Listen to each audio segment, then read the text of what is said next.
In Forsyth County, it's been nearly 2 months since the county's Health and Human Services Department launched its online interactive map that tracks overdoses across the county. Yeah, data from the start of this year shows that there's been a consistent increase in the number of overdoses month to month. Fox 8's Celeste Smith joining us now live in the newsroom. Celeste, what are county health leaders saying is driving this increase? Health Services substance use health educator who monitors the data. She said there are several factors that could be driving the increase in overdoses reported in the county, but their biggest concern at the moment is who is overdosing. An overdose is just when you take in a toxic amount of something. So you can overdose on lots of things. I know when people hear overdose, they think illicit drugs. They automatically think an opioid overdose or something, but you can overdose on just about anything. Forsyth County's Unseen Patterns tracking map tracks overdose cases reported in the county, along with zip codes, demographics, and what people could be overdosing on. The data also includes if the overdose was fatal or not, and if naloxone was used. It's really helpful for us to be able to see. It's pretty real time. In January, February, and March, each month saw a significant increase in the number of overdoses reported. In March, there were 163 overdoses reported, up from the 130 reported in March of last year.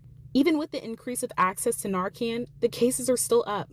People have more education about what can happen. Like, you can reverse an overdose with Narcan, and that Narcan is only good in your body for 30 minutes to 90 minutes. So there's a chance you could re-overdose, even without using it again, and people don't understand that.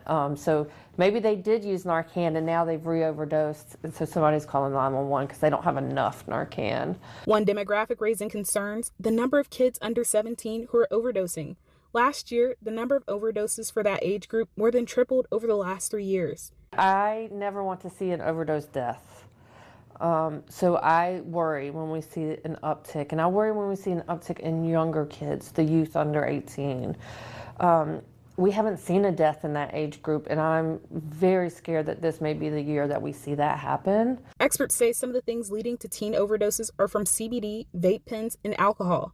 It's not surprising at all to me to see both the use of these substances and the attempts at self-harm and some of those things to be increasing. And so I know Green Tree is very concerned. We've started a youth advisory council because we'd like to start a youth peer type program, hopefully by late summer of the next school year. Prescription medications are also the culprit, also leading to the recent increase in overdoses in elderly people. Maybe they're taking their morning meds instead of their afternoon meds, or they're just confused about which ones they're supposed to take which.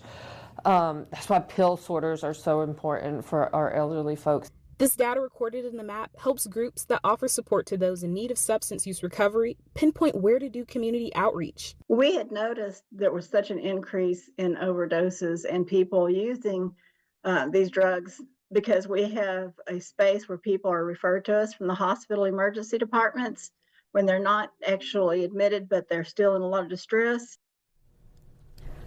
Forsyth County updates the interactive map every quarter and will have new data on overdoses in the county from April, May, and June uploaded in July. All right, Celeste.